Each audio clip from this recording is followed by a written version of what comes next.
இந்த வீடியோல Vivo T4R ஓட பெர்ஃபார்மன்ஸ் அண்டர் 20,000 செக்மெண்ட்ல எப்படி இருக்குன்றத பார்க்க போறோம். அது மட்டும் இல்லாம இந்த 20,000 ரூபாய் பிரைசிங்ல உண்மையாலுமே இந்த போன் வந்து வர்த்தா இல்ல ஜஸ்ட் ஹைப் தானா அப்படின்றதையும் தெரிஞ்சுக்க போறோம். அப்புறம் இன்னொரு முக்கியமான விஷயம், இந்த வீடியோ ஸ்பான்சர்லாம் கிடையாது. இந்த மாதிரி நிறைய வீடியோஸ் வந்து நம்ம ஓனா பண்ணிட்டு இருக்கோம். சோ மறக்காம சப்ஸ்கிரைப் பண்ணி சப்போர்ட் பண்ணுங்க. அது மட்டும் இல்லாம லைக் பண்ணும்போது பக்கத்துல ஹைப்னு ஒரு ஆப்ஷன் இருக்கும், அதையும் கிளிக் பண்ண மறந்துடாதீங்க. ஃபர்ஸ்ட் இதோட பாக்ஸ் ஓபன் பண்ணி எப்படி இருக்குன்றத பார்த்தலாம். இதை ஓபன் பண்ணும்போது சில பேப்பர் ஒர்க் ரிமூவ் பண்றதுக்கான பின்னு, ஒரு பேசிக்கான சிலிக்கன் கேஸ் கொடுத்திருக்காங்க. அப்புறம் வழக்கமா வர மாதிரி ஸ்மார்ட் போன் உள்ள இருக்கு. இது இல்லாம ஒரு type A to type C cable கொடுத்திருக்காங்க.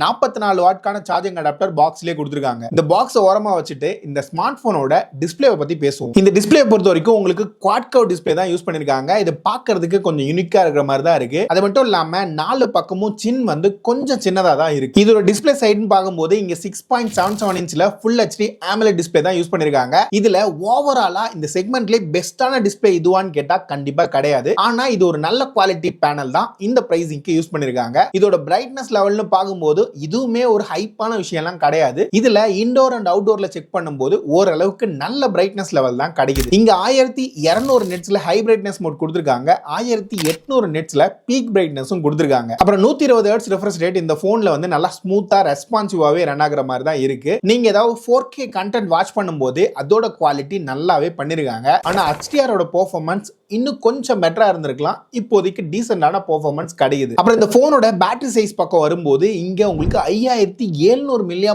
பேட்டரி தான் கொடுத்திருக்காங்க. இந்த போனை நான் சார்ஜ் பண்ணும்போது எனக்கு 1 மணி நேரம் 29 நிமிஷம் வரலியமான டைம் எடுத்துக்குது. இந்த பேட்டரி சைஸுக்கு இந்த சார்ஜிங் டைம் கொஞ்சம் அதிகம் தான். அதுக்கு காரணம் என்னன்னா இதுல யூஸ் பண்ணிருக்க 44 வாட்கான சார்ஜர் தான். இருந்தாலும் இந்த 5700 mAh பேட்டரியை வச்சுக்கிட்டு இவங்க 9 மணி நேரம் 23 நிமிஷம் வரலியமான SOT தராங்க. இது செக் பண்ணும்போது ஓரளவுக்கு இம்ப்ரெசிவான ரிசல்ட் மாதிரி தான் தெரியுது. அடுத்ததா இந்த போனோட டிசைன் சைடு வரும்போது இங்க உங்களுக்கு 7.39 mm திக்னஸ்லயே இந்த போனை மெயின்டைன் பண்ணிருக்காங்க. அது மட்டும் இல்லாம இதோட ஓவரால் வெயிட் பேலன்ஸ் நல்லா இருக்கு. பிடிக்கிறதுக்கு சுத்தமா வெயிட் வந்து உங்களுக்கு ஃபீலே ஆகாது அப்படின்றது ஒரு பாசிட்டிவ். ஆனா இதோட டிசைன் சைடு பார்க்கும்போது இந்த ப்ளூ கலர் வந்து டீசென்ட்டா இருக்கு, ஒயிட் கலர் நல்லா இருக்க மாதிரி இருக்கு. என்ன கேட்டா எனக்கு இந்த போன்ல எனக்கு ரொம்ப பிடிச்சது இங்க பர்டிகுலரா இருக்க இந்த ஆர்ஆர் லைட் தான். அது மட்டும் இல்லாம இங்க உங்களுக்கு IP69 ரேட்டிங் கொடுத்திருக்காங்க. சோ தெரியாம தண்ணிக்குள்ள எல்லாம் விழுந்துச்சுன்னா காப்பாத்திடலாம். ஆனா வாரண்டில கிளைம் ஆகுது அப்படின்றதுனால பார்த்து யூஸ் பண்ணுங்க. அப்புறம் ஃப்ரண்ட் சைடுல உங்களுக்கு டைமண்ட் கிளாஸ் ஷீல்டு ப்ரொடெக்ஷன் அப்படின்னு சொல்லிட்டு கொஞ்சம் பில்டப்பா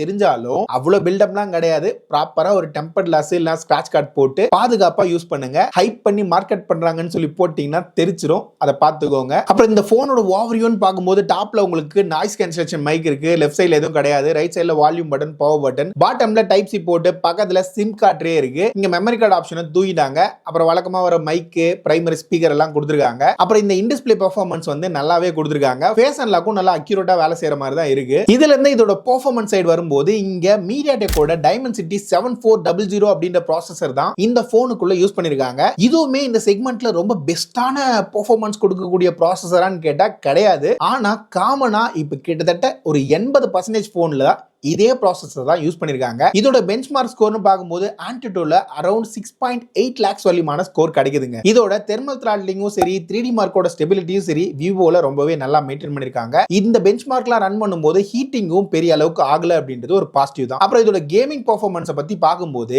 இந்த போன்ல உங்களுக்கு BGMIல 60 FPS வரையும் விளையாட முடியும். இதோட கேமிங் எக்ஸ்பீரியன்ஸா பார்க்கும்போது எப்படி இருக்குன்னு கேட்டா கொஞ்ச நேரம் விளையாடலாம். அதுக்கு மேல ஒரு 30 நிமிஷத்துக்கு மேல புஷ் பண்ணும்போது கண்டிப்பா ஃப்ரேம் டிராப் வந்து நிறையவே இருக்கதான் செய்யுது. கம்பேர் டு இந்த Realme P4ல உங்களுக்கு 90 FPS கான சப்போர்ட் கொடுத்திருக்காங்க. அது இல்லாம இந்த எக்ஸ்ட்ரா சிப் எல்லாம் கொடுத்து 144 FPS எல்லாம் கொடுத்திருக்காங்க. நம்மள்ட்ட ரிவ்யூ இருக்கு, செக் பண்ணி பாத்துக்கோங்க. அந்த மாதிரியான ஆப்ஷன்லாம் இந்த Vivo T4Rல இல்லைனாலும் கேமிங்க்கு டீசென்ட்டா இருக்கு. ஹீட்டிங் கேம் விளையாடும் போதும் பெரிய அளவுக்கு இல்ல அப்படின்றது ஒரு பாசிட்டிவ். கேமிங்கை தவிர்த்து நான் நார்மல் யூஸ்க்காக யூஸ் பண்ணுவேன்னு சொல்றீங்கன்னா கண்டிப்பா உங்களுக்கு ப்ராப்ளம் இருக்காது. அப்புறம் இதோட ஸ்டோரேஜ் சைட் பார்க்கும்போது உங்களுக்கு UFS ஓட 2.2 சப்போர்ட் தான் கொடுத்திருக்காங்க. எப்படா இதை மாத்த போறீங்க அப்படின்ற கேள்வி அடிக்கடி வந்துட்டு போகுது. UFS ஓட 3.1 சப்போர்ட் கொடுத்திருந்தா இன்னும் சிறப்பா இருந்திருக்கும். அப்புறம் இதோட கேமரா பெர்ஃபார்மன்ஸை பத்தி பேசும்போது ரொம்ப பில்டப்லாம் கிடையாது. சோனியோட IMX882 சென்சார் யூஸ் பண்ணிருக்காங்க. இந்த செக்மெண்ட்ல ஓரளவுக்கு டீசென்ட்டான சென்சார் தான். அது மட்டும் இல்லாம இங்க உங்களுக்கு ஆப்டிகல் இமேஜ் ஸ்டெபிலைசேஷனும் கிடைச்சிரும். ரெண்டாவதா இருக்கிறது வெறும் பூக்கா சென்சார் தான். அது சொல்லிக்கிற லெவலுக்கு ஒன்றும் இல்ல. இந்த மெயின் சென்சாரோட பெர்ஃபார்மன்ஸை பத்தி பேசும்போது டே லைட்ல எடுக்கும்போது நேச்சர் சீனு இல்ல போர்ட்ரேட் ஹியூமன் சப்ஜெக்ட்லாம் எடுக்கும்போது நல்லா தான் வேலை செய்யுது. இங்க ஒரே ஒரு பஞ்சாயத்து என்னன்னா சில நேரங்கள் ப்ராசஸிங்ல ஒரு சின்ன சின்ன தவறு நடக்கிறது மட்டும் இல்லாம கேமரா ஃபாக் இஷ்யூ இந்த போன்ல இருக்கு. மார்னிங்ல ஒரு 7 மணி 8 மணிக்கு போனை வெளியே எடுத்துட்டு போகும்போது சில நேரங்கள்ல அதை நான் நோட்டீஸ் பண்ணேன். எல்லா நேரத்திலயும் அது இல்ல. அப்புறம் இந்த ஆரா லைட்டை வச்சு லோ லைட்ல போட்டோஸ் எடுக்கும்போது ஒரு நல்ல அவுட்புட் கிடைச்சிச்சு. இந்த ஆரா லைட் மாதிரி எல்லா ஸ்மார்ட் போன்லயும் ஏதாவது ஒரு ஆப்ஷன் கொடுத்தா கண்டிப்பா சிறப்பா இருக்கும். இங்க ஃப்ரண்ட் கேமரா சைடு வரும்போது உங்களுக்கு 32 மெகா பிக்சலுக்கான சென்சார் யூஸ் பண்ணிருக்காங்க. இதோட அவுட்புட் வந்து இந்த செக்மெண்ட்ல டீசென்ட்டா இருக்கு. இதே வீடியோ ரெக்கார்டிங் சைடு போகும்போது ஃப்ரண்ட்ல 4K 30 FPS சொல்லி என்னதான் மார்க்கெட் பண்ணாலும் ஸ்டெபிலிட்டி ரொம்பவே மோசமா இருக்கு. இந்த ஃப்ரண்ட் கேமராவை கம்பேர் பண்ணும்போது பேக்ல இருக்கிற 4K 30 FPS ஃபுட்டேஜ் வந்து நல்லா பண்ணிருக்காங்க. அப்புறம் இந்த ஸ்பீக்கர் குவாலிட்டியை பத்தி பேசும்போது இங்க டுவல் ஸ்பீக்கர் கொடுத்திருக்காங்க. இதோட அவுட்புட் வந்து ஓரளவுக்கு நல்லா பண்ணிருக்காங்க. நெட்வொர்க் சைடு பார்க்கும்போது இங்க உங்களுக்கு 9 5G பேண்ட்கான சப்போர்ட் இருக்கு. Wi-Fi 6 Bluetooth 5.4 கான சப்போர்ட் இந்த போன்ல கொடுத்திருக்காங்க. இதுல ரியல் டைம்ல நெட்வொர்க் செக் பண்ணி பார்க்கும்போதும் காலிங் பேசும்போதும் பெரிய அளவுக்கான நெட்வொர்க் கம்ப்ளைண்ட் இருக்கிற மாதிரி தெரியல. அந்த பார்ட்ல நல்லா தான் வேலை பார்த்திருக்காங்க. இதோட சாஃப்ட்வேர் எக்ஸ்பீரியன்ஸை பத்தி பேசும்போது இந்த போன்ல உங்களுக்கு FunTouch OS 15ல தான் இது ரன் ஆயிட்டு இருக்குது. Android 15 out of the box வர கொடுத்திருக்காங்க. ஒரு சில ப்ளோட்வேர்ஸ் கண்டிப்பா இருக்க தான் செய்யுது. இருந்தாலும் அன்இன்ஸ்டால் பண்ணிக்க முடியும். 2 வருஷத்துக்கான OS அப்டேட்டும் 3 வருஷத்துக்கான செக்யூரிட்டி பேட்ச் அப்டேட்டும் ப்ராமிஸ் பண்ணிருக்காங்க. அதோட சேர்த்து சில AI ஃபீச்சர்ஸும் கொடுத்திருக்காங்க. Circle to search, AI translation, note assist அந்த மாதிரிலாம் கொடுத்திருக்காங்க. அது ஓரளவுக்கு டீசென்ட்டா வேலை செய்யுது. ஃபைனலா இந்த போனோட பிரைசிங்கை பத்தி பேசும்போது இங்க 8GB 128GB வேரியன்ட் கார்டு ஆஃபர்லாம் போக சில நேரங்கள்ல 17,500 ரூபாயில இருந்து